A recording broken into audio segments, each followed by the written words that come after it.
तो योगी आदित्यनाथ जी,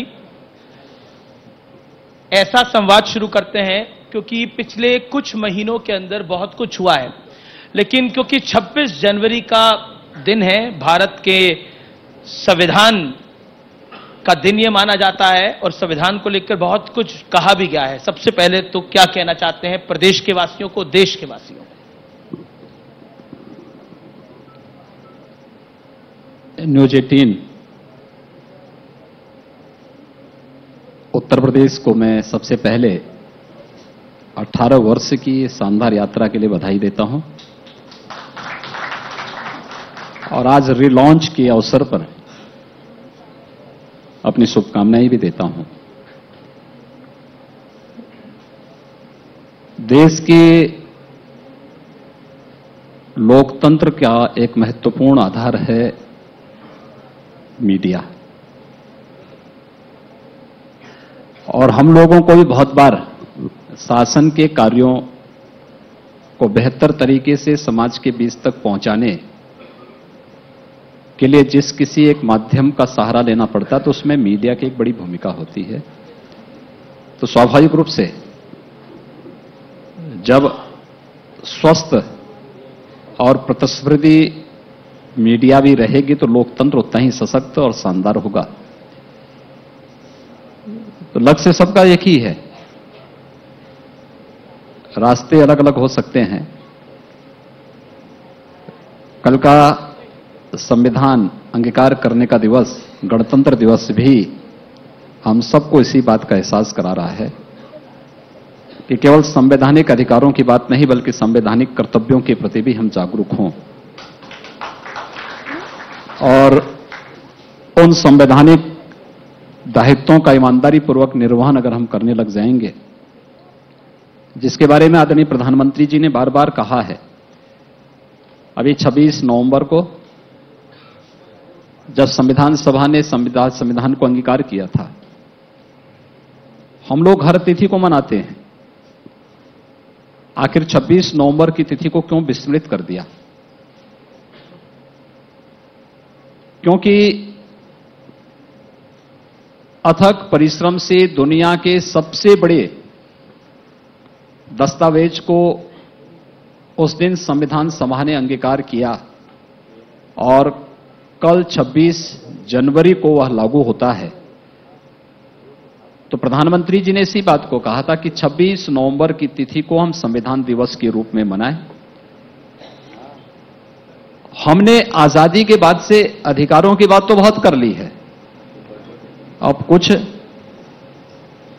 एक भारत श्रेष्ठ भारत के लिए कर्तव्यों की भी बात कर लें तो अच्छा होगा। और मैं यही उम्मीद करता हूं कि हमारा गणतंत्र दिवस जब 70 वर्षों का हो चुका है तो यह हमें हमारे उन दायित्वों के प्रति भी प्रत्येक नागरिक को जागरूक करेगा जिसके लिए वह अपेक्षा करता है किसी भी संवैधानिक संस्था से। और गणतंत्र दिवस हमें अपने उन महान स्वतंत्रता संग्राम सेनानियों के त्याग का, बलिदान का और दुनिया के सबसे बड़े दस्तावेज के माध्यम से बिना भेदभाव के शासन की योजनाओं को समाज के प्रत्येक तबके तक पहुंचाने के लिए हमें क्या कुछ करना है, उन दायित्वों के प्रति भी निरंतर सचेत करता है। मैं संविधान को लागू करने की तिथि के अवसर पर, गणतंत्र दिवस के अवसर पर न्यूज 18 से जुड़े हुए, नेटवर्क से जुड़े हुए सभी जितने भी श्रोतागण हैं उन सबको, पूरे प्रदेशवासियों को भी हृदय से बधाई देता हूं, अपनी शुभकामनाएं देता हूं। बहुत बहुत शुक्रिया। सर, जो बात हो रही थी संविधान का दिवस मनाने के लिए, गणतंत्र दिवस में, लेकिन संविधान पे ही अब तमाम सवाल उठ रहे हैं। अगर आप देखें तो पार्लियामेंट के बिल्स पे सवाल, पार्लियामेंट में कोई कानून नया आता है उस पे सवाल, संविधान पे सवाल, संविधान के टुकड़े करेंगे, ऐसे बयान अभी अलीगढ़ में भी आए, यूपी में भी कुछ सेक्शंस हैं जहां से सवाल उठते हैं। तो इनको आप कैसे देखते हैं और इसको डील करने का क्या तरीका है? देखिए, संविधान पर प्रश्न और इन संवैधानिक संस्थाओं पर प्रश्न वही उठा रहे हैं जिन लोगों ने देश का विभाजन किया था। आदतें सुधरती नहीं है बहुत जल्दी, उनको सुधारना पड़ता है। और जो हम लोगों की एक्सरसाइज चल रही है, इसी बात को चल रही है कि जो लोग भारत के मूल्यों और आदर्शों पर विश्वास करते हैं, उन लोगों को देश की मुख्य धारा के साथ जोड़ करके विकास में प्रतिभाग करना। आदरणीय प्रधानमंत्री जी एक बात को हमेशा कहते हैं कि किसी भी योजना को हम सरकारी योजना बना करके न रखें, जन भागीदारी उसके साथ हो, और जन भागीदारी के माध्यम से हम कई गुना ज्यादा उस योजना का लाभ समाज के अंतिम तबके तक पहुंचाने वाले लोगों तक पहुंचा सकते हैं। आरोप आज वे लोग लगा रहे हैं जिन लोगों ने जाति के आधार पर, क्षेत्र के आधार पर, भाषा के आधार पर, वर्ग के आधार पर, मत और मजहब के आधार पर देश को विभाजित किया। आजादी के बाद, आजादी के पहले तो अपने सत्ता स्वार्थ के लिए देश का विभाजन का पाप तो किया ही था। आजादी के बाद भी इसके साथ गए, योजनाएं बनती थी जाति के आधार पर, मत और मजहब देख करके। मोदी जी ने यही तो किया कि योजनाओं का लाभ किसी की जाति, किसी का मत, किसी का मजहब देख करके नहीं, किसी के क्षेत्र और भाषा देख करके नहीं देंगे। योजनाओं का लाभ सबका साथ और सबके विकास के भाव के साथ देंगे। आप देखें, मोदी जी ने पिछले 5.5 वर्ष के दौरान 10 करोड़ से अधिक लोगों को शौचालय दिया।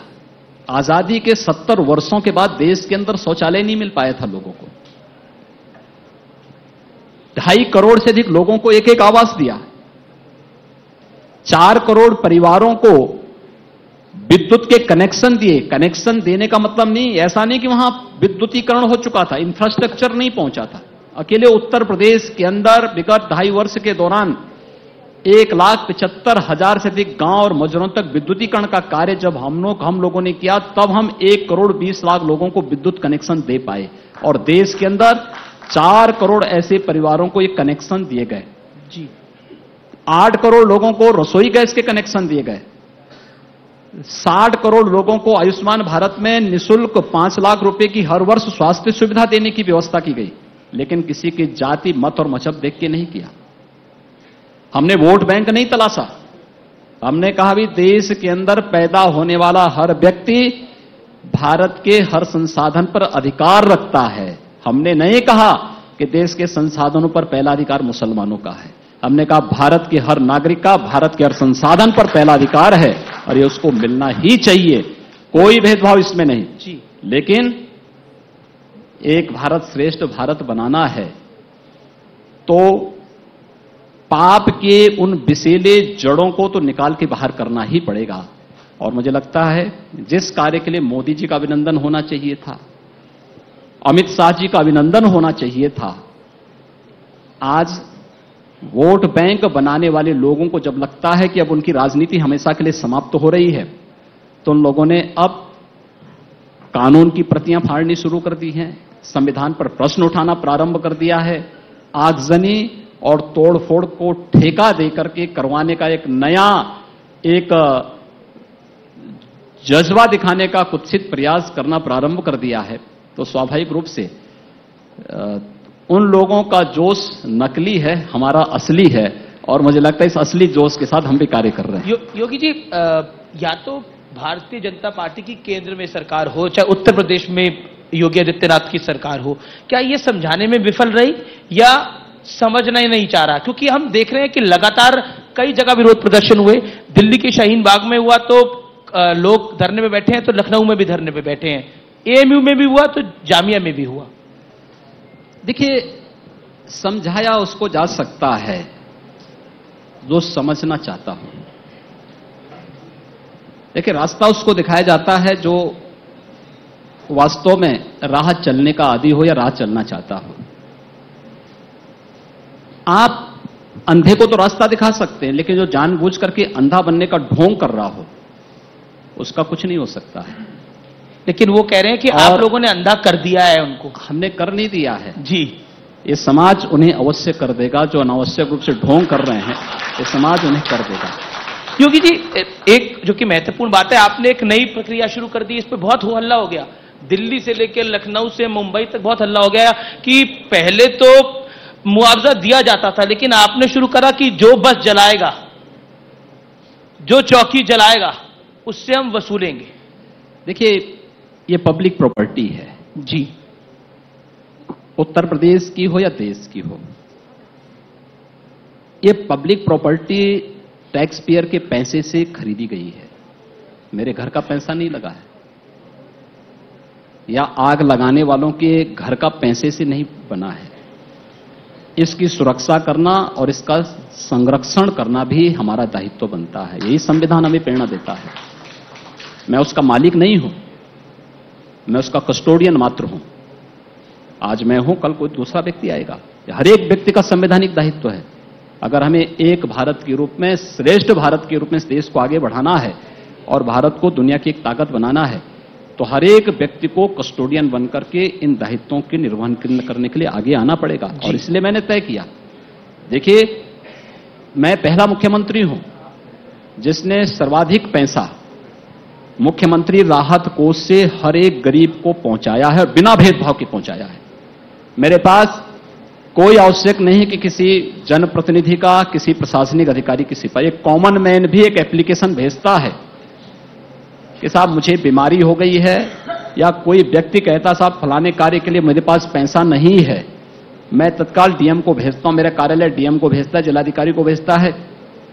अनिवार्य व्यवस्था है कि 3 दिन के अंदर जिलाधिकारी के यहां से रिपोर्ट आनी है, और 3 दिन के अंदर रिपोर्ट आने के बाद चौथे दिन उसके अकाउंट में पैसा पहुंचता है। क्यों मैं पहला व्यक्ति हूं। जी, पर और बिना भेदभाव के जी, आप पूरे मुख्यमंत्री राहत कोष के पैसे को देखेंगे, कोई विधायक ऐसा नहीं होगा, कोई जनप्रतिनिधि ऐसा उत्तर प्रदेश का नहीं होगा जो ये कह सकता हो कि हमने पार्टी के आधार पर दिया हो, कि एक भाजपा का है तो देंगे, सपा या बसपा का है तो नहीं देंगे। हमने कहा नहीं, कोई भी आ रहा है, जरूरतमंद को पैसा मिलना चाहिए, लेकिन ये पैसा उत्तर प्रदेश का पैसा है, मेरा नहीं है। आपने एक जी, लेकिन उत्तर प्रदेश की किसी प्रॉपर्टी को कोई नुकसान पहुंचाता है तो ये भी मेरा नहीं है, लेकिन आप पूरे प्रदेश का है। और उस पैसे की भरपाई भी हम अपने खाते से नहीं करेंगे, प्रदेश के पैसे से नहीं करेंगे। भाई आपने नुकसान पहुंचाया है, अब कृपा कर ले कि उसका भुगतान भी कर दो, तो ये हम उससे केवल उसको एहसास करा रहे हैं।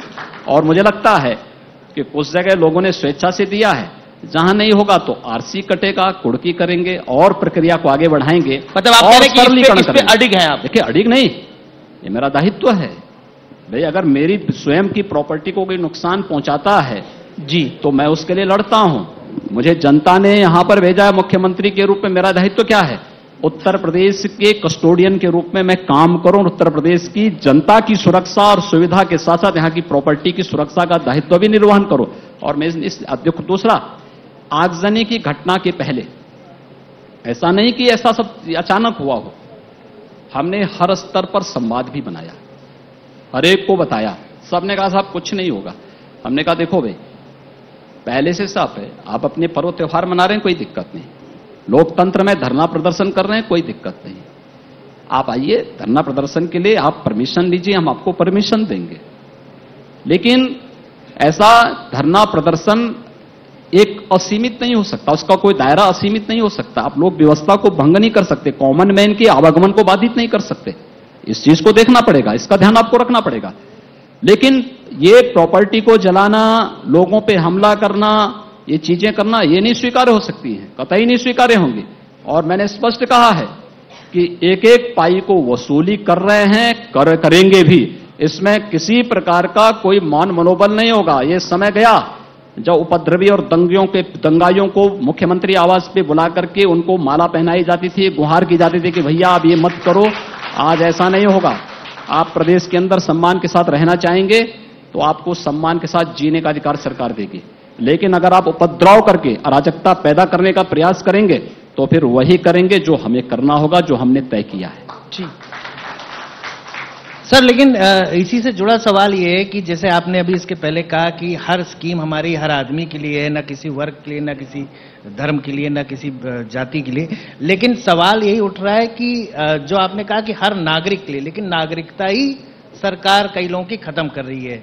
ये आरोप लगता है कि हजारों लाखों की तादाद में जो नया बिल आया उससे नागरिकता ही खत्म हो जाएगी, तो सुविधा कहां? देखिए, यही भ्रम है। देखिए, नागरिकता कानून है, सिटीजनशिप अमेंडमेंट एक्ट, नागरिकता संशोधन अधिनियम ये नागरिकता देने का कानून है, लेने का नहीं है। दूसरा, मैंने दिल्ली में इंडिया गेट के पास 19 दिसंबर को वो दृश्य भी देखा जब लोग वहां पर प्रदर्शन कर रहे थे और मीडिया की टीम गई। रिपोर्टर्स ने पूछा जब उनसे कि भाई आप ये बताइए कि आप क्यों यहां आए हैं। उन्होंने कहा साहब फलाने व्यक्ति ने मुझे कहा कि इतना पैसा देंगे, चलो वहां चले चलो, तो मैं तो इसलिए आया हूं, मुझे पता ही नहीं क्यों यहां बुलाया गया। और जितने धरना प्रदर्शन में बैठे हुए हैं ना, इनसे पूछो तो क्या कि धरने का औचित्य क्या है, किस बात के लिए आप बैठ रहे हैं। क्या किसी पीड़ित और प्रताड़ित की मदद करना क्या ये गलत है? अगर जो, और सबसे देखिए इस पूरे मामले का जो सबसे दुखद पहलू यह है कि 1950 के नेहरू लियाकत पैक्ट के अंतर्गत एक दूसरे देश के अंदर अल्पसंख्यकों की रक्षा हम करेंगे। भारत ने उस दायित्व का निर्वहन किया। भारत के अंदर 3 करोड़ मुस्लिम आज 21 करोड़ की संख्या पार कर रहे हैं।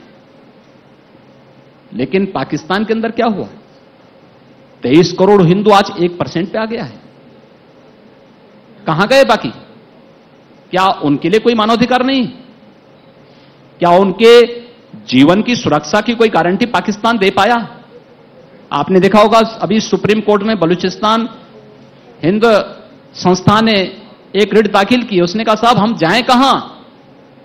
याद करिए 1946-47 में बलूचिस्तान ने पाकिस्तान में मिलने से इनकार कर दिया था और तब इस संविधान की दुहाई देने वाले लोग तब कहते थे कि बलूचिस्तान पाकिस्तान का पार्ट होना चाहिए, हिंदुस्तान का नहीं। आज उन बलूचियों के साथ क्या हो रहा है? हिंदुओं के साथ, सिखों के साथ, बौद्धों के साथ, जैनियों के साथ, पारसियों के साथ, और तो और अब यह भी समझ में आ गया कि कांग्रेस तो ईसाइयों की भी विरोधी हो चुकी है, क्योंकि पाकिस्तान के अंदर जिस प्रकार से चर्चों पर हमले हुए और उसके बाद वे भाग करके भारत में शरण लिए, क्योंकि पूर्वज तो सबके भारतीय ही थे। समय के किसी कालखंड में किसी परिस्थिति के कारण उन्होंने उपासना बदली होगी और वे वहां रह गए हैं। और दूसरा पक्ष, ये जितने भी पीड़ित और प्रताड़ित आए हैं, इसमें से 70 से 75% लोग दलित समुदाय के हैं। बहुजन समाजवादी पार्टी जब इसका विरोध करती है, मुझे आश्चर्य होता है। बाबा साहब भीमराव अंबेडकर की भावनाओं से कितनी दूर ये लोग जा चुके हैं। कोई संबंध और कोई संवाद इनका नहीं है। ये नागरिकता संशोधन कानून पर इन सब के वास्तविक चरित्र सबके सामने, पूरे देश के सामने आ चुके हैं और मुझे लगता है पूरा देश वास्तविकता को समझ रहा है और दूध का दूध और पानी का पानी इस कानून ने देश की जनता के सामने करके दिखाया। योगी जी, आपने विपक्ष की बात करी। प्रियंका गांधी वाड्रा जिन लोगों पर पुलिस द्वारा कार्रवाई हुई, उनके घर जा रही हैं। अखिलेश यादव कह रहे हैं कि अगर हम सत्ता में आए तो इन सबको पेंशन भी दे देंगे। देखिए, ये अपीजमेंट है, ये क्या है? देखिए, उत्तर प्रदेश के अंदर उत्तर प्रदेश के सरकारी पैसे का दुरुपयोग करने की छूट किसी को सत्ता में आया है तो उसको तो नहीं मिलना चाहिए। अगर करेगा तो मुझे लगता है उसके लिए कोर्ट है, न्यायालय उसको देख लेगा, अंततः सारी चीजें हो जाएंगी। लेकिन इन्होंने देश के अंदर काफी दिनों तक खूब लूटा है, तो उस लूट के पैसे को अगर ये लोग कहीं देना चाहते हैं, क्योंकि अंततः वह पैसा सरकारी खजाने में हम लोग लेकर के तो आएंगे ही, और इससे पहले क्या है तो उसको अगर बांटना चाहते हैं तो बांट लें, क्योंकि हमें इसके साथ ही हम लोगों को भी वसूली करने हैं। क्योंकि जो प्रॉपर्टी, सरकारी प्रॉपर्टी जहां कहीं डैमेज हुई होगी तो उन सब के बारे में, केवल प्रॉपर्टी नहीं बहुत सारी चीजें उसके साथ हम वसूली करेंगे। तो ये चीजें अगर बांटना चाहते हैं बांटें जी, लेकिन अराजकता फैलाने की छूट नहीं देंगे और कोई भी ऐसा कृत्य करने की छूट नहीं देंगे जो देशद्रोही तत्वों के लिए खाद पानी का काम करे। किसी को इसकी इजाजत नहीं दी जा सकती है और कतई हमारी सरकार इसके लिए कोई इजाजत नहीं दे सकती। एक जो बार बार आजकल चर्चा होती है, संविधान खतरे में आ गया है, भारतीय जनता पार्टी की सरकार जो है वो संविधान को तार-तार कर रही है। आप क्या कहना चाहते हैं? क्योंकि इसको लेकर बहुत बड़ा क्वेश्चन मार्क है। क्या भारतीय जनता पार्टी का जो शासन है वो संविधान को नहीं मान रहा, या विपक्ष ऐसी छवि आपकी बना रहा है, चाहे वो केंद्र की सरकार हो, चाहे वो यूपी की सरकार हो? विपक्ष के पास कोई कार्य नहीं बचा है जी। और विपक्ष आज एक प्रकार से बेरोजगार हो चुका है। उसको मालूम है कि अगर 3 तलाक की वास्तविकता मुस्लिम समाज को जानकारी में आ गई तो वह कांग्रेस, सपा, बसपा और अन्य क्षेत्रीय दलों की दुकानों को बंद कर देगा। मैंने यहां लखनऊ में नवंबर में, मुझे लगता 25 नवंबर के आसपास की तिथि थी, प्रदेश की 400 साढ़े 400 तलाकशुदा महिलाओं का एक सम्मेलन बुलाया था। मैं तो केवल उनके साथ इसलिए बैठना चाहता था कि भाई क्योंकि आपकी वास्तविक समस्याएं क्या हैं, आप मुझे बताइए। और लगभग 3 घंटे में उस आयोजन में था और मैंने इन चीजों को देखा, उन लोगों की बातों को मैं देख रहा था जी, कि पहले भी और बाद में भी जब मैं मंच पे आया, मैंने कुछ जो पीड़ित थे उनके वहां से मंच से भाषण भी करवाया। मैं देख रहा था कि लगभग 450 के आसपास तलाकशुदा महिलाएं थी और इतने ही पुरुष भी थे। भाई किसी का भाई आया था, किसी का पिता आया था, किसी का कोई नजदीक का रिश्तेदार पुरुष आया था। लगभग 450-500 के आसपास पुरुष भी थे। जब ये पीड़ित महिलाएं मंच से अपनी बात को कह रही थी तो मैंने देखा बहुत सारे पुरुष भी अपनी आंखों के आंसू साफ कर रहे थे। यानी इतना वह माहौल उस प्रकार संवेदनशील और भावुक था कि देखते हुए बनता था कि वास्तव में कितनी पीड़ा है। और सदियों से एक तबके को हम महिला सशक्तिकरण के नारे देते हैं। क्या यही महिला सशक्तिकरण है कि 3 बार तलाक कहने से आप किसी भी महिला को हमेशा के लिए उसको बेघर कर दो, सड़कों पे छोड़ दो? ये तो किसी को अधिकार नहीं मिलना चाहिए। और 3 तलाक की उसको प्रथा को प्रधानमंत्री मोदी जी ने रोक लगाई। कश्मीर, बाबा साहब डॉक्टर भीमराव अंबेडकर जी ने एक बात कही थी, जब संविधान में धारा 370 जोड़ी गई थी तो उन्होंने कहा था कि देखिए ये धारा कश्मीर के अंदर अलगाववाद का कारण बनेगी। आखिर हुआ वही। जो देश का स्वर्ग था, पाकिस्तान परस्त आतंकवादियों ने कश्मीर को देश का नरक बना दिया। आज कश्मीर में सुख और शांति है धारा 370 हटने के बाद। कश्मीर एक नए विकास की यात्रा पे आगे बढ़ चला है।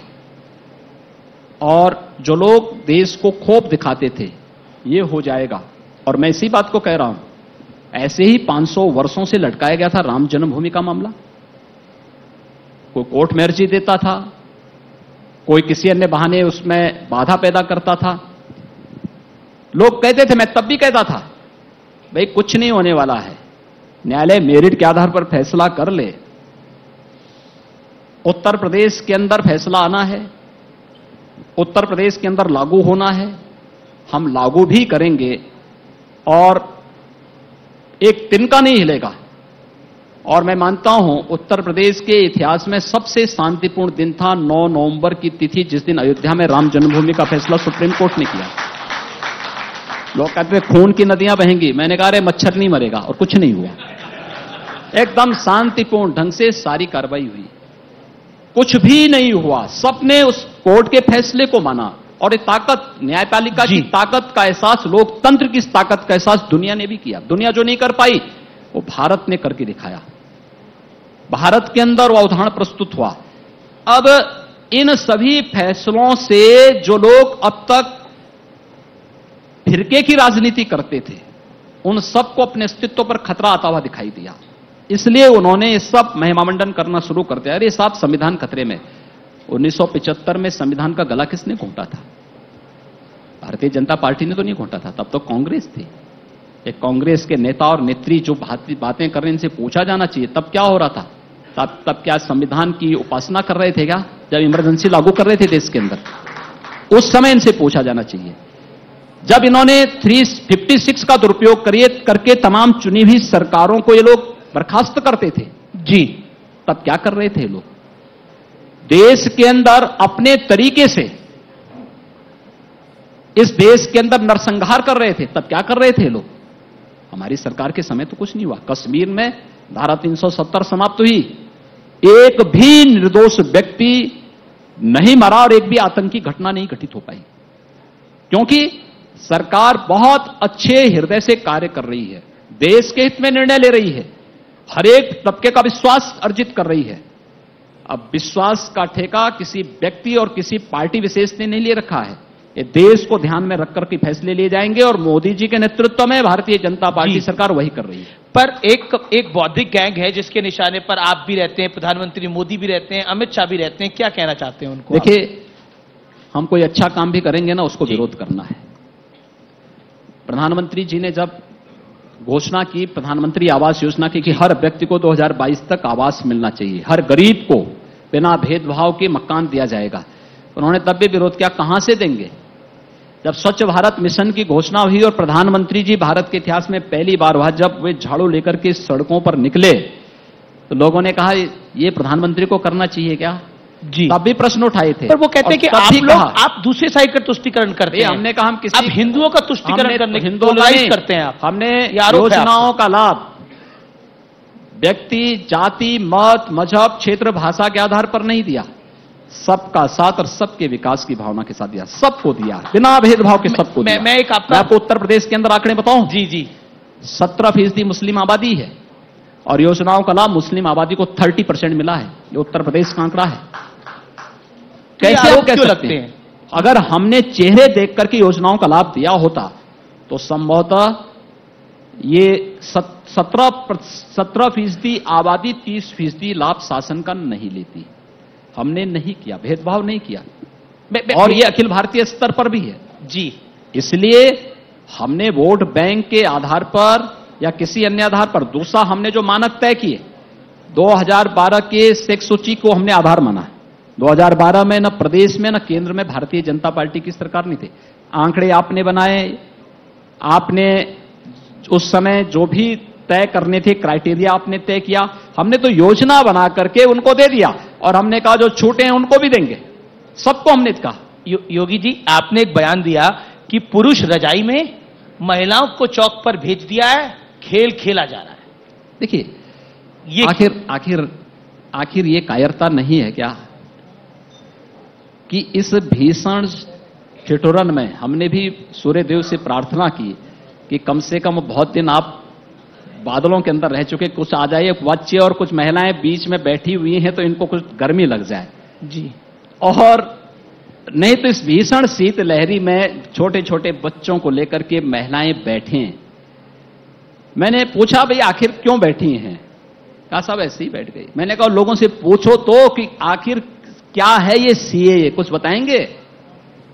कुछ बता ही नहीं। अमित शाह जी ने चैलेंज दिया और अखिलेश यादव जी ने स्वीकार कर लिया, मायावती ने बोला मैं भी तैयार हूं। हम ये कह रहे हैं जी, ये नागरिकता कानून पे 5 मिनट किसी मंच पर आकर के बोल के दिखा दे।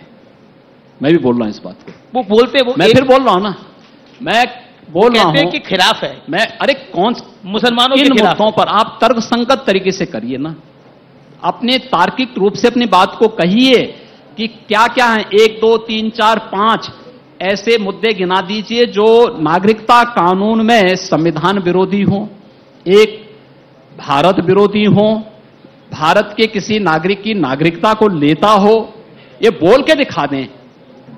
इनके पास एक भी तर्क नहीं, केवल एक सिरे से हम नहीं लागू होने देंगे, हम ये नहीं होने देंगे।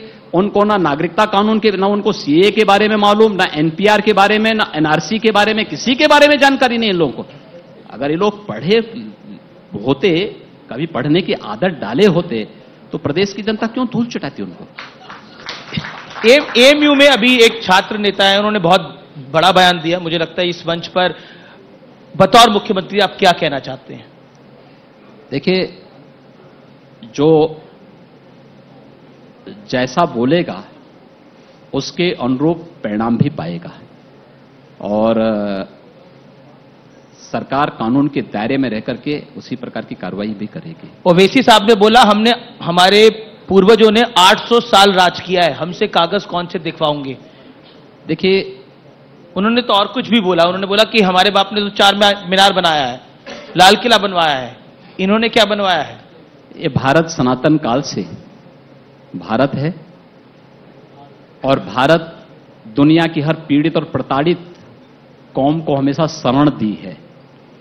ये शरण देने के लिए ओबीसी के खानदान के लोग नहीं आए थे, हमारे पूर्वज थे, जिन्होंने भारत को दुनिया की हर पीड़ित और प्रताड़ित नागरिक की शरण स्थली बनाया था। और हमने बड़े गर्व के साथ इस बात को कहा था। और मैं इसी बात को कहता हूं कि हम इतिहास को अगर खोलने लग जाएंगे ना, बहुत सारे चेहरे बेनकाब हो जाएंगे। और इसी भय से लोग इस प्रकार की भाषा का प्रयोग कर रहे हैं। आने दीजिए ना अभी समय, और चीज आगे बढ़ने दीजिए। ये बौखलाहट तो उस आगामी खतरों के प्रति अपनी वास्तविकता को छुपाने के भय से ये सामने आ रही हैं, क्योंकि इन सबको ये भय है कि जिस नाम पर राजनीति करते थे सब दुकानें बंद होने जा रही हैं, इसलिए ये सब डरे हुए हैं। पहले इलाहाबाद था ना, तो लोग जाते थे, भगदड़ मस्ती थी, अराजकता होती थी। हमने प्रयागराज किया, कुंभ शानदार तरीके से दुनिया के एक इवेंट बन। ये तो कहना पड़ेगा योगी जी कि कुंभ का आपने शानदार आयोजन करा और देखें देश जो लोग देश का नाम रोशन हुआ उससे, इसमें कोई दो राय नहीं थे। हमने कुछ नहीं किया, हमने तो दीपोत्सव का आयोजन किया जी। दुनिया से कहा कि भी भगवान राम त्रेता युग में इसी अयोध्या में आए थे। पूरी दुनिया ने उसको एप्रिशिएट किया और हमारी बात को दीपोत्सव के उस कार्यक्रम में ठप्पा लगा है, जिस दिन देश के उच्चतम न्यायालय ने कहा कि जहां रामलला विराजमान है वही राम जन्मभूमि है और वहीं भव्य मंदिर का निर्माण होना चाहिए। ये दीपोत्सव के कार्यक्रम की ही मुझे लगता उस पर एक न्यायपालिका का ठप्पा भी है। मुझे लगता है ये हमारा इतिहास है, ये हमारा अतीत है। हम और उकेरेंगे तो बहुत सारे चेहरे फिर बेनकाब होंगे। अभी अच्छा होगा जी। अभी एक और बयान बच गया है और मुझे लगता है कि क्योंकि ट्विटर पे मैंने जब बोला मैं योगी आदित्यनाथ जी का इंटरव्यू लेने जा रहा हूं, तो मुझे लोगों ने बोला कि ये इस बयान पर उनकी राय जरूर लीजिएगा। जितेंद्र आव्हाड है, महाराष्ट्र में एनसीपी के कद्दावर नेता हैं, उनके बड़े मंत्री हैं। वो कहते हैं कि मुसलमान तो कब्र पर ले जाएगा, हिंदू कहां दिखाएगा उसके पूर्वज कहां थे, फंस जाएंगे ये खुद। देखिए, हमारे यहां अग्नि देवता को साक्षी मानकर के सारे कार्य होते हैं जी। हम अग्नि देवता के पास ले गए हैं और ये भगवा उसी का प्रतीक है। तो भगवा पे तो प्रियंका गांधी ने भी बहुत कुछ बोल दिया। ओह, मैं क्या कह रहा हूं ना, अगर अपनी परंपरा और इतिहास के बारे में लोग जानते तो ऐसा नहीं बोलते। इसीलिए हमने तानाजी को टैक्स फ्री किया कि भगवा के बारे में जान लीजिए। सर, एक चीज सभी लोग जो जानना चाहते हैं कि 3 महीने होने को आ रहे, जो मंदिर का वर्डिक्ट आया था जो अयोध्या का, तो अब निर्माण का कार्य कब से शुरू होगा, कितना टाइम लगेगा? आपके मुंह से भी लोग जानना चाह रहे हैं, क्योंकि आपके ही नेतृत्व में या आपके निरीक्षण में एक तरह से काम होगा।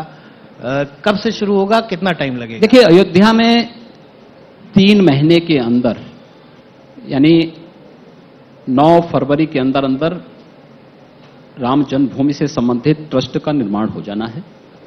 वो प्रक्रिया तेजी के साथ आगे बढ़ी है और ट्रस्ट के निर्माण के साथ ही भगवान राम के भव्य मंदिर के निर्माण की कार्रवाई प्रारंभ हो जाएगी।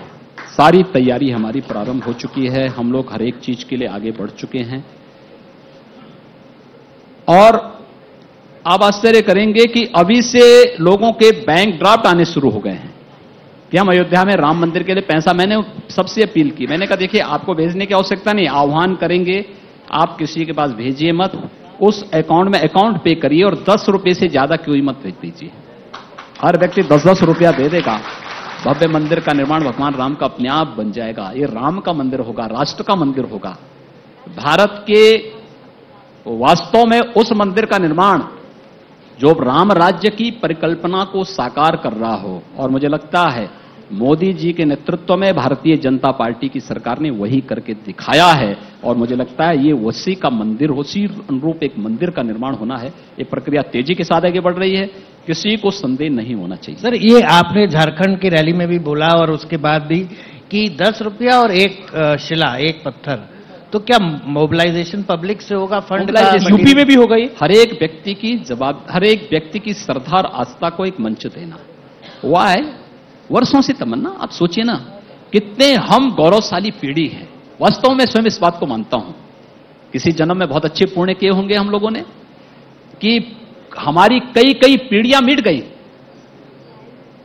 और उन पीढ़ियों ने एक ही तमन्ना देखी थी मैं स्वयं इस बात के लिए गौरवशाली हूं। आपके गुरु ने मेरे गुरु जी ने, मेरे दादा गुरु जी ने, मेरे दादा गुरु के गुरु ने, उनके गुरु ने 5-5 पीढ़ियों से एक ही कार्य के लिए लोग इस बात को कहते थे कि अयोध्या में नाथ संप्रदाय की परंपरा शैव परंपरा से आती है, आप वैष्णव परंपरा के रामानंदी संप्रदाय से जुड़े हुए कार्यक्रम के साथ जुड़े हुए हैं।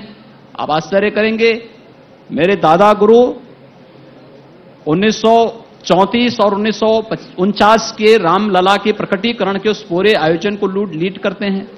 मेरे पूज्य गुरुदेव राम जन्मभूमि मुक्ति यज्ञ समिति के अध्यक्ष 1983 से लेकर के 2014 तक वही रहे। और मैं आज हूं, मुझे लगता है कि मैं इस बात को मानता हूं कि आज की जो वर्तमान पीढ़ी बहुत सौभाग्यशाली है कि उसे अपनी आंखों के सामने 500 वर्षों के एक पाप को दूर होते हुए, एक कलंक को दूर होते हुए और भगवान राम के भव्य मंदिर के निर्माण को अपनी आंखों से देखने का अवसर प्राप्त होगा। इससे बड़ी गौरव की बात हो ही नहीं सकती। और मुझे लगता है इस पूरी की पूरी वर्तमान पीढ़ी को उस गौरव का एहसास कराना और भारत के लोकतंत्र और भारत की न्यायपालिका की ताकत का एहसास कराना भी आवश्यक है।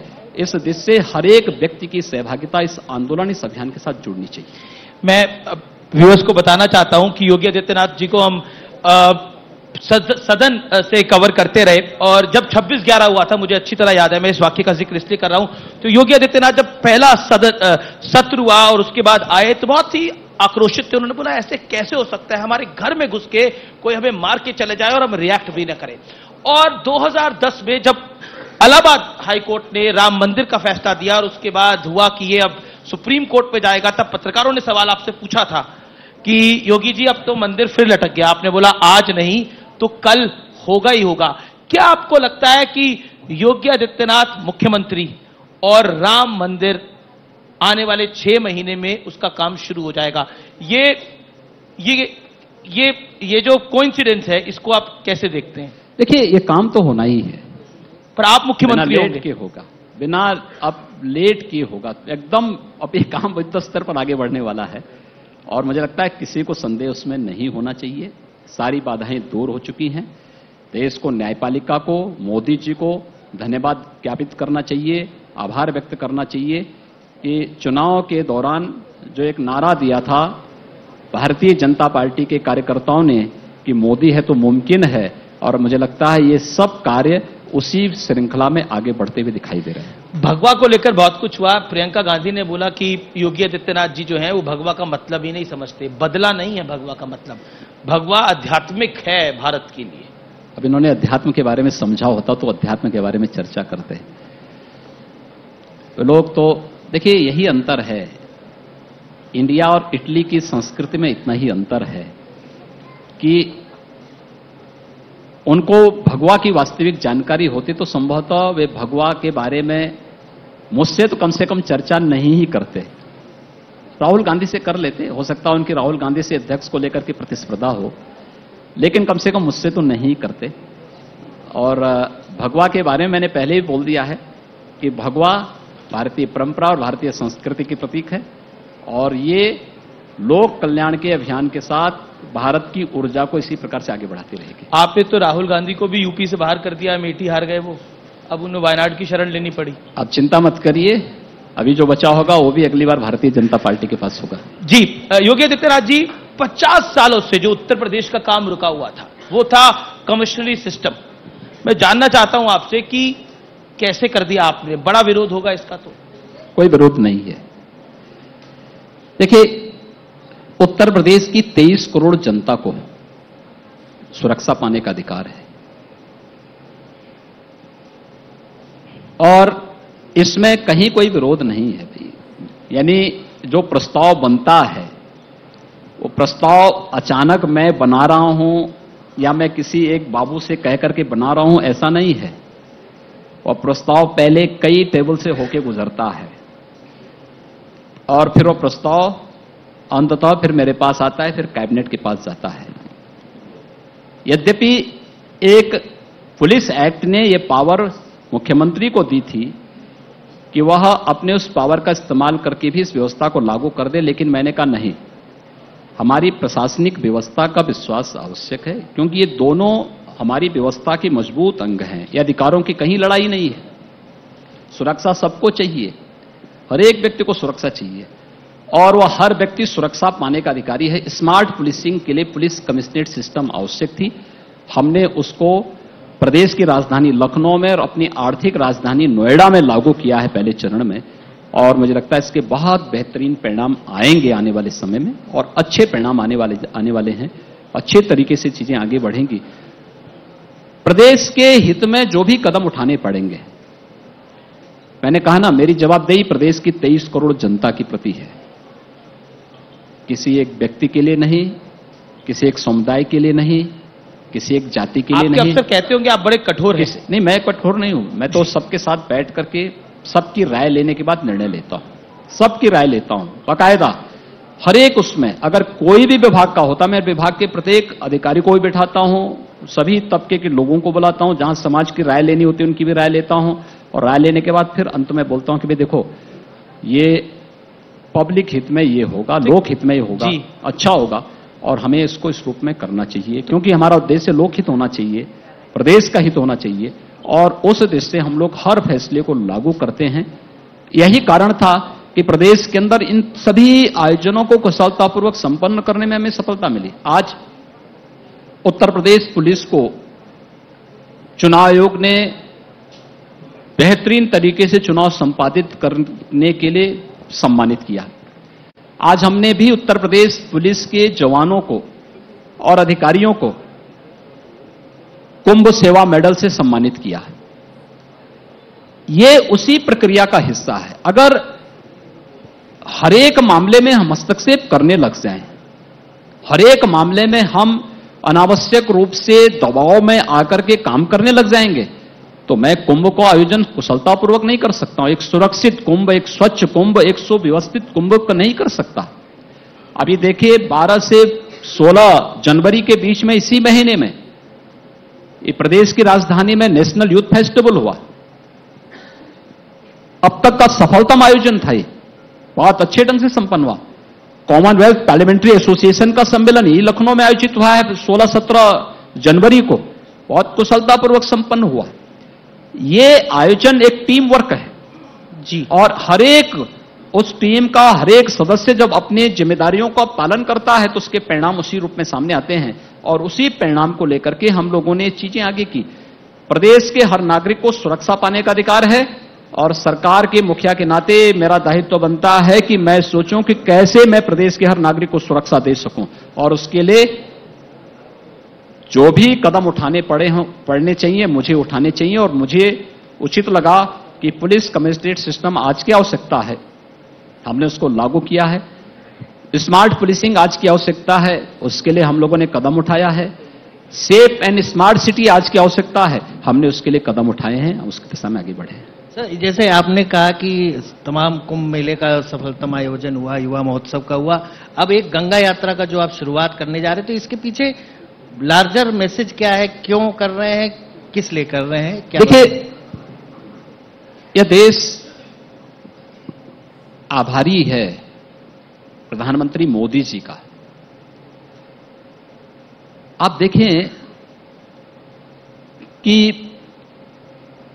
2014 में वाराणसी को अपना संसदीय क्षेत्र चुनने के पहले जब काशी में आए प्रधानमंत्री जी मोदी जी, तो मोदी जी ने उस समय कहा था कि मैं मां गंगा के आदेश पे आया हूं, मुझे मां गंगा ने बुलाया है। देखिए, उन्होंने उस समय उन्होंने ये नहीं कहा उस समय कि मैं गंगा जी के लिए ये कर दूंगा, मैं गंगा जी के लिए कर दूंगा। उन्होंने कहा मुझे मां गंगा ने बुलाया है। और जिन्होंने मोदी जी के इस वक्तव्य का अर्थ समझा, उन्होंने मोदी जी को भरपूर समर्थन किया और नमामि गंगे परियोजना के माध्यम से जो कार्य किया। देखिए, मेरे पास उदाहरण हैं 2-3। एक 2013 में प्रयागराज में कुंभ का आयोजन हुआ था, महाकुंभ था। मॉरिशस के प्रधानमंत्री जी आए थे, और मॉरिशस के प्रधानमंत्री जी ने उस आयोजन में आए थे, गंगा का नाम सुनकर के, कुंभ का नाम सुनकर के वे आए, बड़ी श्रद्धा के साथ आए, लेकिन वहां गंगा जी की दुर्गति और गंदगी और बदबू देख करके दूर से प्रणाम करके चले गए। उन्होंने कहा क्या यही गंगा है? ये मॉरिशस के प्रधानमंत्री कहते हैं। इस विगत वर्ष 2019 में भी प्रयागराज में कुंभ था, महाकुंभ नहीं था, कुंभ था, जिसे पहले लोग अर्धकुंभ कहते थे। और काशी में प्रवासी भारतीय दिवस का आयोजन था। प्रवासी भारतीय दिवस के आयोजन के में मॉरिशस के प्रधानमंत्री जी फिर आए थे। मुझे 2013 की बात याद थी, लेकिन मैंने संकोच में उनको आमंत्रण दिया। मैंने कहा भी आप काशी आए हैं, प्रयागराज में कुंभ चल रहा है, अगर आप कुंभ के आयोजन में एक बार चलें तो आपको भी अच्छा लगेगा देखने पर। तो वे हंसे। हंसने के बाद उनको यह लगा कि लगता है कि गंगा की स्मृति, क्योंकि मॉरिशस के एक पूर्व प्रधानमंत्री यानी जो पहले प्रधानमंत्री आए थे उनके सामने बहुत अच्छा वो नहीं था। और जब प्रयागराज में वो आए तो इस बार उन्होंने गंगा की अविरलता और निर्मलता को देखा, अभिभूत हुए। 400 लोगों का डेलीगेशन था। प्रधानमंत्री जी, मॉरिशस के प्रधानमंत्री ने, उनकी धर्मपत्नी ने, 400 लोगों का जो डेलीगेशन आया था, सब ने गंगा में स्नान भी किया, मुझे थैंक्स भी भेजा। और फिर से वे प्रधानमंत्री चुने गए हैं मॉरिशस में, फिर से उन्होंने वहां से भेजा कि मां गंगा के आशीर्वाद से मैं फिर से प्रधानमंत्री बन गया हूं। यह है ताकत मां गंगा की। दूसरा, मैं वाराणसी में एनडीआरएफ के एक कार्यक्रम में गया था। मुझे गंगा जी में बाढ़ के समय में मैं गया था। मैं गंगा जी में स्टीमर से गया, एनडीआरएफ की स्टीमर थी तो उसी में मैं गया था। तो मैंने एनडीआरएफ के अधिकारियों से बातचीत करते हुए कहा, मैंने कहा भी आप लोग तो निरंतर यहां पे प्रैक्टिस करते हैं, देखते हैं, क्या आपको लगता है कि गंगा नमामि गंगे के पहले और नमामि गंगे के बाद कितना परिवर्तन हुआ है? तो उन्होंने कहा हां साहब बहुत परिवर्तन है। मैंने कहा कैसे? उन्होंने कहा देखिए गंगा जी में हम लोग अपनी प्रैक्टिस करते हैं 2-2 महीने की। नमामि गंगे परियोजना के पहले जब हम लोग प्रैक्टिस करते थे गंगा जी में, तो चौथे 5वें दिन से हमारी पूरी बॉडी में लाल लाल चकते, यानी हम एक जो है स्किन डिजीज हमें पैदा हो जाती थी और बहुत परेशानी होती थी, बहुत जलन होती थी, लोग परेशान रहते थे। जितने भी हमारे एनडीआरएफ से जुड़े हुए जितने भी स्वयंसेवक थे, जितने भी हमारे वर्कर थे, सभी लोग बहुत परेशान होते थे। लेकिन अब नमामि गंगे परियोजना लागू होने, तमाम जो सीवर को, ड्रेनेज को डाइवर्ट करने और एसटीपी के साथ गुजारने के बाद आज हम 2-2 महीने प्रैक्टिस करते हैं, कोई स्किन डिजीज नहीं है एक जी। और उसका उदाहरण अभी विगत महीने प्रधानमंत्री जी कानपुर में आए थे। कानपुर में एक सीसामऊ नाला था। सीसामऊ नाला 128 वर्षों से निरंतर कानपुर शहर का पूरा सीवर गंगा जी में उड़ेलता था। अंतिम समय में जो नाले की क्षमता थी वह 14 करोड़ लीटर सीवर प्रतिदिन था, यानी 24 घंटे में 14 करोड़ सीवर गिरता था गंगा जी में। और मुझे बताते हुए प्रसन्नता है, प्रधानमंत्री मोदी जी के कारण आज एक बूंद सीवर सीसामऊ नाले में नहीं गिर रहा है। और आप जाइए, कानपुर में गंगा एकदम अविरल है, निर्मल है। आप जाइए, प्रयागराज में माघ मेला चल रहा है। कल लगभग 1.5 करोड़ श्रद्धालुओं ने माघ मेला में स्नान किया, एक भी शिकायत नहीं। लगातार ये चलेगा, कोई शिकायत नहीं। तमाम जो भी व्यक्ति वहां जा रहा कह रहा साहब बहुत अच्छी व्यवस्था है, बहुत सुंदर पानी है, साफ सुथरा पानी है। ये मां गंगा के प्रति हम अपने दायित्वों का निर्वहन कर रहे हैं। और सचमुच ये गंगा यात्रा प्रधानमंत्री मोदी जी के प्रति कृतज्ञता ज्ञापित करने जी, और मां गंगा आस्था के साथ साथ अर्थव्यवस्था का भी आधार है, इस बात को व्यापक रूप से प्रचार प्रसार करने के लिए हम लोगों ने व्यापक कार्य योजना के साथ आगे बढ़ाई है। सरस्वती पूजा का भी आयोजन होगा? देखिए हर प्रकार के आयोजन होंगे। सरस्वती पूजन, ये बसंत पंचमी का आयोजन ही सरस्वती पूजन का अवसर होता है। हर विद्यालय में, हर संस्थाओं में, एकेडमिक संस्थाओं में आयोजन होता रहा है, हो रहा है। और हर एक को करना चाहिए, जो करना चाहता है, जो जुड़ना चाहता है, अच्छी बात है भाई, सद्बुद्धि सबको आए, अच्छी बात है।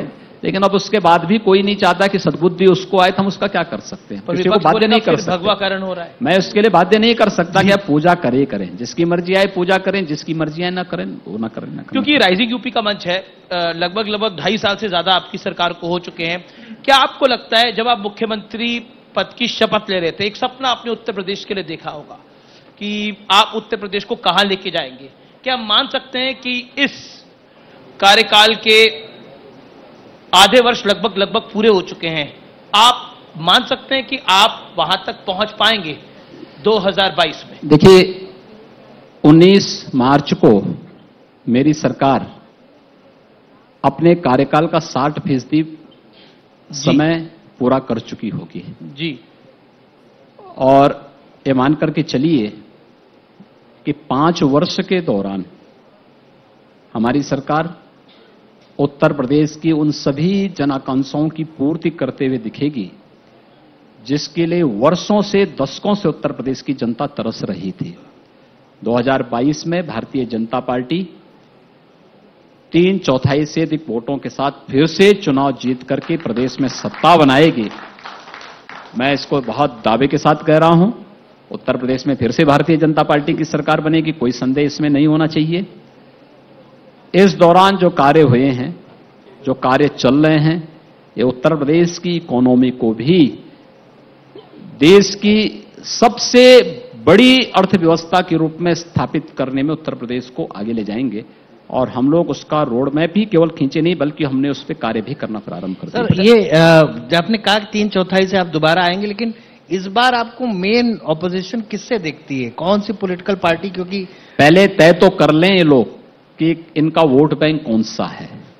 उस वोट बैंक के लिए तो अभी लोग मुआवजा बांट रहे हैं, तो ये लोग पहले तलाश लें अपना अपना, उसके बाद तय भी हो जाएगा कि कौन आगे आना आपको चाहता कौन है। लगता है? प्रियंका गांधी वाड्रा, अखिलेश यादव, मायावती, कौन? देखिए, 3/4 से अधिक सीट भारतीय जनता पार्टी के पास आएंगी। भारतीय जनता पार्टी अपने दम पर, अपने बल पर इन सीटों को जीतेगी। बाकी 1/4 के लिए इन तीनों में जो भी आगे प्रतिस्पर्धा कर सकता, वे अपनी प्रतिस्पर्धा को आगे बढ़ा रहे हैं, लेकिन भारतीय जनता पार्टी के मुकाबले इनमें से कोई नहीं होगा।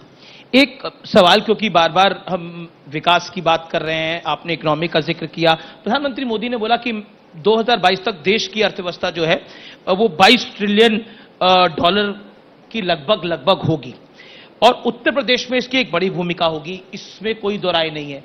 तो आप क्या मानते हैं कि उत्तर प्रदेश की जो ग्रोथ रेट है आज की दिन में, उसमें को अभी और ऊपर जाना होगा, खासतौर पर डबल डिजिट का नंबर उसे अपनाना होगा?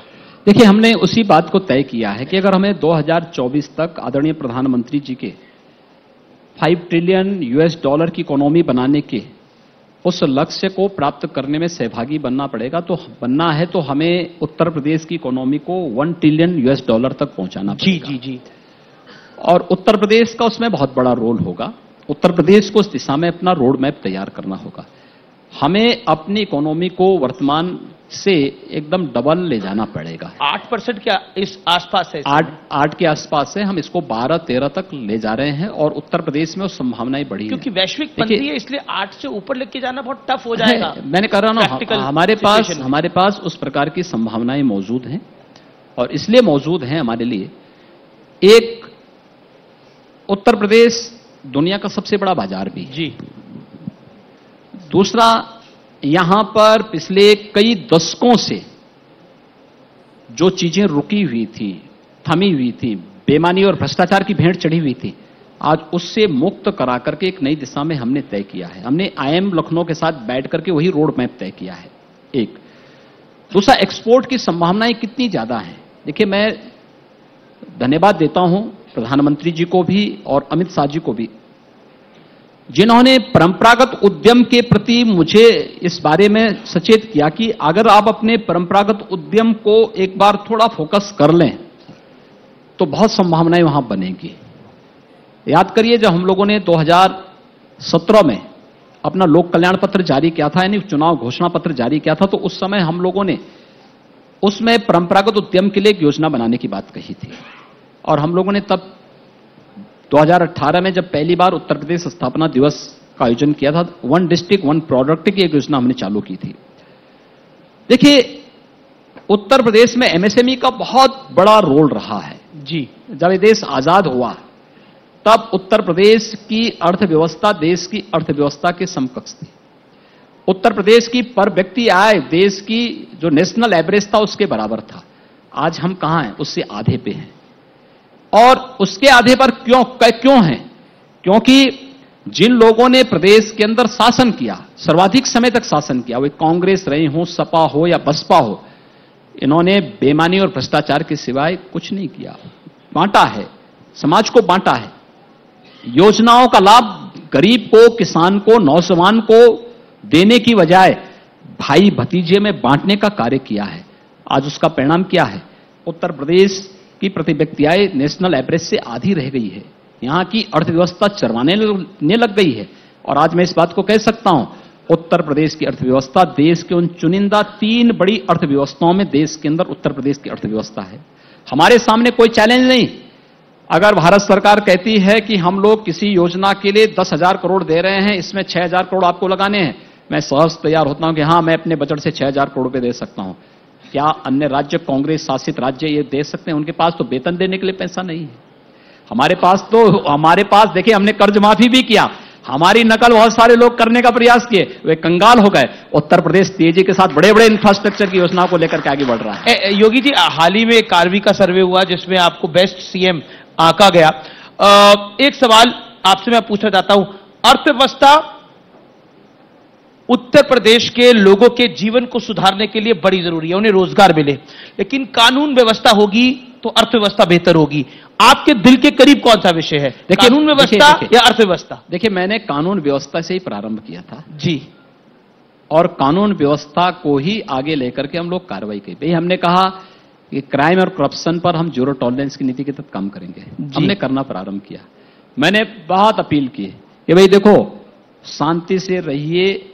अगर कोई भोला भटका है, वे भी मुख्य धारा के साथ जुड़ करके विकास के साथ जुड़िए। कुछ लोगों की आदतें खराब थी, उसको सुधारने का कार्य किया। उन्होंने बाद में तख्ती लगा करके आना प्रारंभ किया कि साहब, हम ठेला लगा के चला लेंगे, अब हम गुंडा टैक्स नहीं वसूली करेंगे। ये आवश्यक था। इस परसेप्शन ने प्रदेश के अंदर 2.5 लाख करोड़ रुपए से अधिक का निजी निवेश भी करवाया है। और आज मैं कह सकता हूं, उत्तर प्रदेश पिछले 3 वर्ष के दौरान हर एक क्षेत्र में कई गुना आगे बढ़ा। अच्छी कानून व्यवस्था उसका परिणाम है। एक दूसरा, हमने वित्तीय अनुशासन को हर स्तर पर बनाए रखा है। फिजूल खर्ची की अनुमति किसी को नहीं दी। भाई, अगर आप आए हैं, आपके यहां जनप्रतिनिधि हैं, मंत्री हैं, कोई भी हैं, आपके यहां पर्दे हैं, लगे हुए हैं, पहले से लगे हैं, काहे आप चेंज करेंगे? भाई, आपके घर में आप रोज अपने पर्दे चेंज नहीं करते, रोज बेड और सोफा चेंज नहीं करते हैं, तो जो पहले से है वो राज्य संपत्ति का है, आप उसका उपयोग करिए ना। सबने किया, आज उसका परिणाम है। वित्तीय अनुशासन को बनाए रखने का परिणाम है। हमारी इकोनॉमी अच्छी है। आज हम जेवर एयरपोर्ट, एशिया का सबसे बड़ा एयरपोर्ट उत्तर प्रदेश में बन रहा है। देश का सबसे बड़ा एक्सप्रेसवे हम उत्तर प्रदेश के अंदर बनाने जा रहे हैं। उत्तर प्रदेश में इंफ्रास्ट्रक्चर के लिए हम यानी गंगा एक्सप्रेसवे भी बनाने जा रहे हैं, पूर्वांचल एक्सप्रेसवे भी बनाने जा रहे हैं, बुंदेलखंड एक्सप्रेसवे भी बनाने जा रहे हैं। इंटर स्टेट कनेक्टिविटी 4 लेन के साथ जोड़ रहे हैं। हर जिला मुख्यालय को, हर तहसील मुख्यालय को 4 लेन की कनेक्टिविटी देने जा रहे हैं। बिजली, जो लोग कह रहे हैं कि 1 यूनिट बिजली पैदा नहीं की, उनसे पूछो ना, आपने पैदा करके कर ही क्या दिया? आप तो 3-4 घंटे भी बिजली नहीं देते थे। हम बिना पैदा किए ही अगर हम प्रदेश के हर व्यक्ति को 24 घंटे और 22 घंटे की बिजली दे सकते हैं, जिस दिन पैदा करने लग जाएंगे उस दिन की क्या स्थिति होगी, आप उसके बारे में अंदाजा लगाइए। हमने बेहतर स्थिति देने का काम किया है। हर एक क्षेत्र में उत्तर प्रदेश को आगे बढ़ाया है और वह विश्वास जनता का हमारे प्रति है और वह परिणाम लोकसभा चुनाव में जनता ने उत्तर प्रदेश के अंदर, देश के अंदर दिखा। 1.5 मिनट में काफी सारे काम गिना दिए। अखिलेश यादव कहते हैं कि कोई काम किया नहीं है, सब मेरे काम हैं जिनके फीते काटे जाते हैं। तो इसीलिए तो जनता ने उनको धूल बाकी हिंदू मुसलमान कर लेते हैं। उस लायक नहीं थे कि जनता उनके कार्यों से संतुष्ट हो सके जी, और जनता जानती थी। देखिए कितनी बड़ी लूट थी। एक उदाहरण पर्याप्त होगा और वह उदाहरण है पूर्वांचल एक्सप्रेसवे का। मैं समझता हूं न्यूज 18 के सभी दर्शकों को ये बड़ी सारी हेडलाइन दे रहे हैं। पूर्वांचल एक्सप्रेसवे का बिड्स दिसंबर 16 में इन्होंने निकाल दी थी और निकालने के बाद उस समय टेंडर अवार्ड हो चुके थे, सब कुछ इन्होंने कर दिया था जी। मैं मार्च 17 में मुझे मुख्यमंत्री का दायित्व दिया गया। मई में मैंने एक बार रिव्यू किया, एक परियोजना का मैं कर रहा था, तो मैंने पूर्वांचल एक्सप्रेसवे के बारे में पूछा कि प्रोग्रेस क्या है, तो मुझे बताया गया 0। तो मैं तुरंत चौकन्ना हुआ, मैंने कहा 5 महीने के बाद 0 कैसे? उन्होंने कहा जो लैंड ही नहीं है तो प्रोग्रेस कहां होगी? तो मैंने कहा बिना लैंड के टेंडर कैसे हुए, कैसे प्रक्रिया आगे बढ़ी? क्योंकि इलीगल है भाई, आप जब तक 80% लैंड आपके पास नहीं होगी इतने बड़े प्रोजेक्ट को आप आगे बढ़ा ही नहीं सकते। तो मैंने निरस्त किया, मैंने पूछा कितने का, मैंने फिर आदेश किया यूपीडा को कि भाई आप लैंड एक्विजिशन की कार्रवाई करिए, लैंड खरीदिए, पहले हम बनाएंगे पूर्वांचल एक्सप्रेसवे। देखिए वही 340 किलोमीटर पूर्वांचल एक्सप्रेसवे जो समाजवादी पार्टी की सरकार के समय बन रही थी, उनके हमारे समय में 340 किलोमीटर लंबी बन रही है जी। उनके समय में 110 मीटर चौड़ी बन रही थी, हमारे समय में 120 मीटर चौड़ी हम लोग उसको बना रहे हैं। और उनके समय में पूर्वांचल एक्सप्रेसवे की कीमत थी 15,200 करोड़ रुपए की। हमने जब लैंड खरीदी, 96% लैंड खरीदने के बाद पूरी प्रक्रिया को फिर से आगे बढ़ाया, तो पहले वही ठीक वही अंक आया 15,200 करोड़ रुपए। तो मुझे लगा, मैंने कहा ये कैसे आ गया भाई, हम 18 में कर रहे थे, तो मैंने कहा ये 1.5 साल के बाद उतने में ही कैसे? कम आता, ज्यादा आता? तो हमने फिर से निरस्त कर दिया है। मैंने कहा निरस्त करो और एक साथ टेक्निकल और फाइनेंशियल बिड एक साथ मंगाओ। हमने एक साथ मंगवाया, और जब हम लोगों ने जून 18 में बिड्स खोली, अब आश्चर्य करेंगे, वही एक्सप्रेसवे यानी पहले से ज्यादा लंबा, पहले से ज्यादा चौड़ा 11,800 करोड़ रुपए में बन रहा है जी। ये 3-3.5 हजार करोड़ रुपए किसके पास जा रहे हैं? और ये हर प्रोजेक्ट में रहा होगा, ऐसा नहीं एक में ही है। ये तो एक उदाहरण मैंने दिया है। आज दुनिया की सबसे बड़ी कंपनी एयरपोर्ट बनाने के लिए यूपी में चेवर में आ रही है, इसलिए क्योंकि उसे विश्वास है, विश्वास इस बात का कि उन्हें कार्य करने का पूरा अवसर मिलेगा। मुझे याद है जब मार्च में मैं यहां आया था, मेरे साथ तब 3-4 ऐसी कंपनियां थी जो अपने यहां पर निवेश को बाइंड अप करना चाहती थी। सैमसंग बाइंड अप करना चाहती थी, टीसीएस लखनऊ से भागना चाहती थी, और मुझे 1 महीना हुआ था, मैं परेशान था इस बात को लेकर, भाई क्या मैसेज जाएगा। मैंने पूछा, उन लोगों को बुला के पूछा, मैंने कहा क्यों जाना चाहते हैं? उन्होंने कहा साहब कार्य संस्कृति नहीं है, हम जाते हैं किसी ऑफिस में, और इसलिए सर हम आपके समय आपको देख करके नहीं भाग रहे हैं, पिछली सरकार के समय हम कहीं जाते थे तो वे लोग हमसे तय करने की बात करते थे कि तय कर लो भाई जी। तो हमने कहा भाई ये क्या तय कर लो? उन्होंने कहा साहब ये तो हमारी समझ में नहीं आता था, और कैसे हम करें? पुराने नेता हैं, आप तो समझ गए क्या तय करने की बात हो रही है। इसके बाद जी मैंने अपने सामने बात कही, मैंने अपने औद्योगिक विकास मंत्री को बुलाया, मैंने कहा देखो इनके मामले क्या, आप अपने विभाग के साथ बैठो, 1 सप्ताह के अंदर पूरा तैयार करके मेरे सामने एमओयू आगे बढ़ाओ, इसको सारी चीजें क्लियर हैं तो इसको आगे बढ़ाने में क्या दिक्कत आ रही है? उन्होंने कहा कुछ नहीं, 1 सप्ताह के अंदर सारी कार्रवाई आगे बढ़ी। आज सैमसंग सबसे बड़ा भारत का निवेश नोएडा में किया है, टीसीएस न केवल लखनऊ में आज सुरक्षित है, वह नोएडा, ग्रेटर नोएडा में भी बड़ा निवेश किया है, कर भी रहा है। ये एक नया सुधार, एक नई दिशा में एक नया चेंज देखने को मिला। आज लोगों में जो विश्वास है उसका प्रतीक है। उन्हें मालूम है कि जो कार्य होगा वह ट्रांसपेरेंट तरीके से होगा।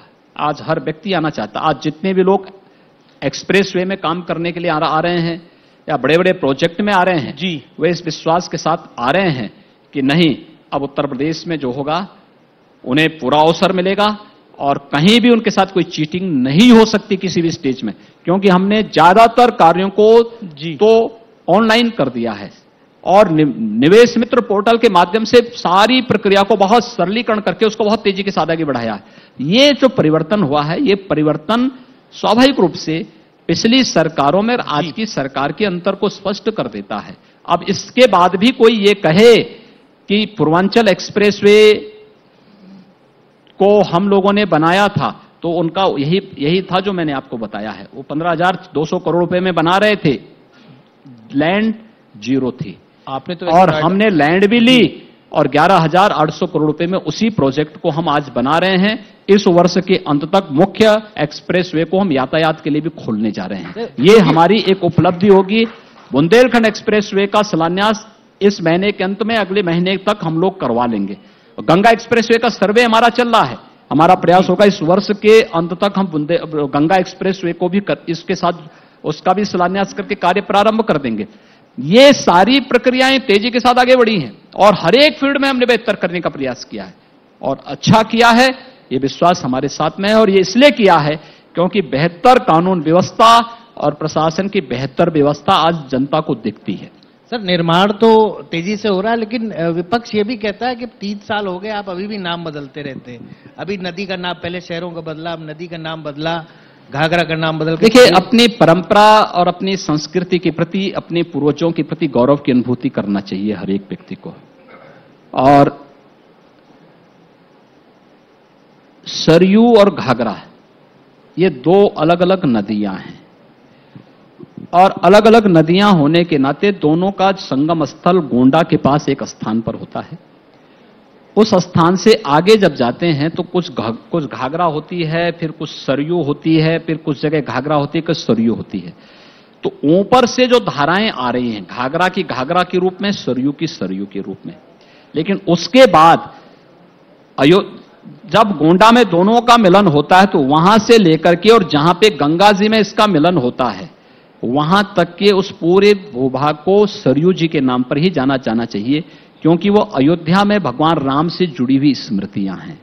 इसलिए हमने सरयू उसके नाम पर किया। और ये पूज्य संतों का भी एक आग्रह था कि ये चीजें होंगी तो हमारी आस्था को बल मिलेगा। एक प्रयागराज का नाम हमने उसी पौराणिक परंपरा को आत्मसात करते हुए किया है। और प्रयाग एक पवित्र स्थल होता है, नदियों का संगम, पवित्र नदियों का जो संगम है वह प्रयाग हुआ। आप जाएंगे ऊपर उत्तराखंड से, आप आकर आइए, जहां पर धौली गंगा और अलकनंदा मिलती है, विष्णु प्रयाग कहलाता है। उसके नीचे आप आएंगे तो आपको नंद प्रयाग दिखाई देगा, फिर कर्ण प्रयाग मिलेगा, फिर रुद्र प्रयाग मिलेगा। अलकनंदा और गंगा जहां मिलती है वो देव प्रयाग कहलाता है। तो हर एक जगह प्रयाग है। तो हम लोग जो इन सभी प्रयागों का, गंगा और यमुना दुनिया की सबसे पवित्रतम नदियां हैं और इनके प्रति जो आम जनमानस की भावनाएं, इनका संगम जहां पर होगा वो प्रयागराज है।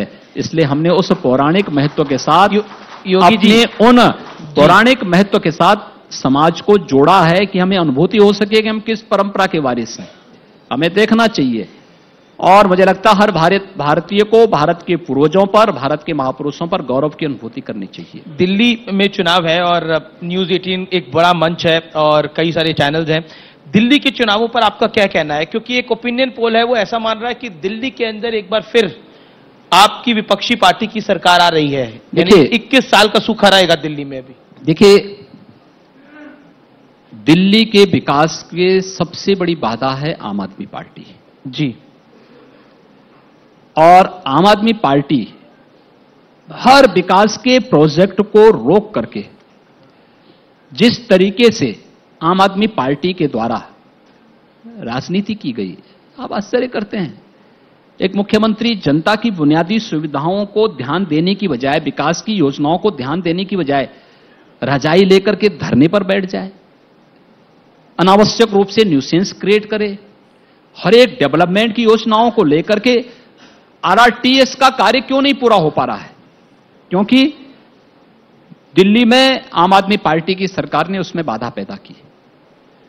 हर 12 लेन का हाईवे जी दिल्ली से कनेक्टिविटी मेरठ होते हुए हरिद्वार के लिए भारत सरकार करना चाहती है, आम आदमी पार्टी की सरकार उसमें बाधक बनती है। इंफ्रास्ट्रक्चर के लिए बाधक, जनता की बुनियादी सुविधाओं में बाधा पैदा करना। अब उनके द्वारा खजाने को लुटवा करके जिस तरीके की राजनीति की जा रही है, वास्तव में ये राजनीति किसी के हित में नहीं है। देखिए, अगर आप खजाने को खोल रहे हैं, आपका अधिकार है, दीजिए, कोई दिक्कत नहीं।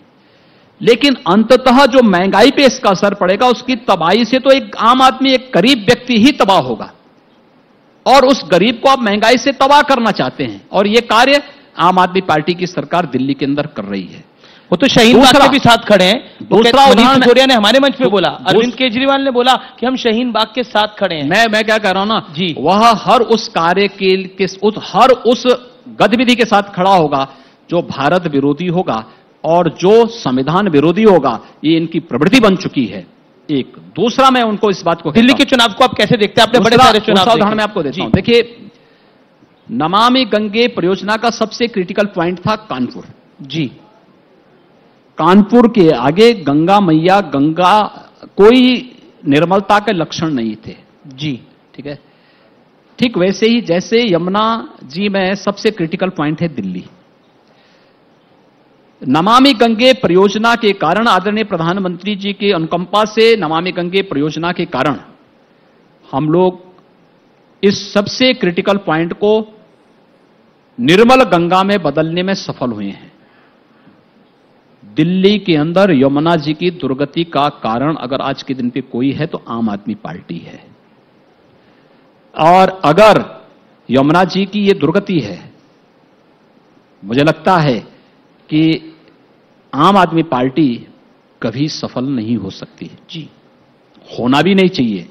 न दिल्ली के हित में है, न देश के हित में है। भारतीय जनता पार्टी डंके की चोट पर दिल्ली का चुनाव जीतेगी, क्योंकि वास्तव में दिल्ली के अंदर जितनी बुनियादी सुविधाएं वहां के लोगों के लिए दी हैं, इंफ्रास्ट्रक्चर से लेकर के बुनियादी सुविधाएं, और उन लोगों को जो लोग आ चुके थे, पहले बस चुके थे, किसी कॉलोनाइजर ने, किसी अन्य व्यक्ति ने उन्हें जगह जगह बसा दिया और वो तो भाग गया। पिछली सरकारें ध्यान नहीं दी। आज उन लोगों को वहां पर व्यवस्थित करने का कार्य जी, जी, जिस मजबूती के साथ आज भारत सरकार ने किया है, मुझे लगता है यह एक कृतज्ञता ज्ञापित करने का आधार होना चाहिए मोदी जी के प्रति, भारतीय जनता पार्टी नेतृत्व के संगठन के प्रति, जिनके आग्रह पर भारत सरकार ने इतना बड़ा निर्णय लिया और उन सबको रेगुलाइज करने की कार्रवाई आज दिल्ली के अंदर प्रारंभ हुई है। अब वे सरकारी हर सुविधा पाने के अधिकारी होंगे और दिल्ली का शहरी विकास, जो अपना भारत सरकार का शहरी विकास मंत्रालय है, उन लोगों तक उन बुनियादी सुविधाओं को पहुंचाने में उन्हें मदद मिलेगी और ये द्रुत गति से आगे बढ़ सकता है। वनवास खत्म होगा डंके की चोट। मैं इस बात को कह सकता हूं, दिल्ली के अंदर भारतीय जनता पार्टी आएगी, आना भी चाहिए। इसलिए आना चाहिए कि उन 2.5 करोड़ लोगों तक बुनियादी सुविधाएं पहुंचाने का आधार तभी बन सकता। हम उत्तर प्रदेश में इसलिए सफल हैं क्योंकि केंद्र में भारतीय जनता पार्टी नेतृत्व की सरकार है। जी, दोनों एक रूप में, एक मन के साथ, एक मनस्थिति के साथ एक साथ मिलकर के जब कार्य करेंगे तो परिणाम भी उसी प्रकार से सामने आएंगे। और यही स्थिति दिल्ली के अंदर बुनियादी सुविधाओं और इंफ्रास्ट्रक्चर विकास के लिए एक जैसी विचारधारा की सरकार होनी आवश्यक है। और उसके लिए दिल्ली के अंदर भारतीय जनता पार्टी आती है तो जितने दिल्ली की पूरी आबादी किसी भी तबके की होगी, उन तक आसानी से योजनाओं का लाभ पहुंचाने और यमुना जी की शुद्धता के लिए भी एक बड़ा कदम उठाने में मदद मिल जाएगी। भारत सरकार सहयोग करना चाहती है। दिल्ली के अंदर केजरीवाल सरकार है कि कुछ करना नहीं चाहती, कुछ करने नहीं देना चाहती, ना इंफ्रास्ट्रक्चर को डेवलप होना देना चाहती, ना जनता को बुनियादी, ना लोगों को बुनियादी सुविधाएं देना चाहती हैं। इसलिए अपनी नकारात्मकता के कारण आम आदमी पार्टी समाप्त होगी। जी, योगी जी, आप हमारे मंच पर आए, लेकिन एक आखिरी सवाल आपसे जो हम पूछना चाहते हैं, आपने तानाजी को टैक्स फ्री कर दिया, वैसे आप फिल्में वगैरह कभी देख पाते हैं? क्योंकि हमेशा काम में ही लगे रहते हैं। देखिए, शौक नहीं है और देखता भी नहीं हूं, लेकिन तानाजी जैसी फिल्मों को देखने की इच्छा होती है। कभी मौका मिलेगा तो जरूर देखूंगा।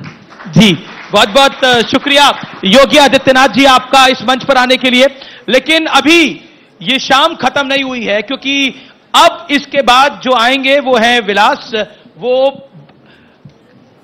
बहुत से पोर्ट्रेट बना चुके हैं, अमित शाह से लेकर एपीजे अब्दुल कलाम का, एपीजे अब्दुल कलाम से लेकर स्वर्गीय अटल बिहारी वाजपेयी का।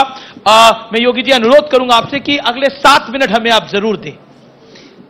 विलास नायक, बहुत बहुत धन्यवाद। और हम आमंत्रित करते हैं विलास को मंच पर, लेकिन उससे पहले एक झलक विलास के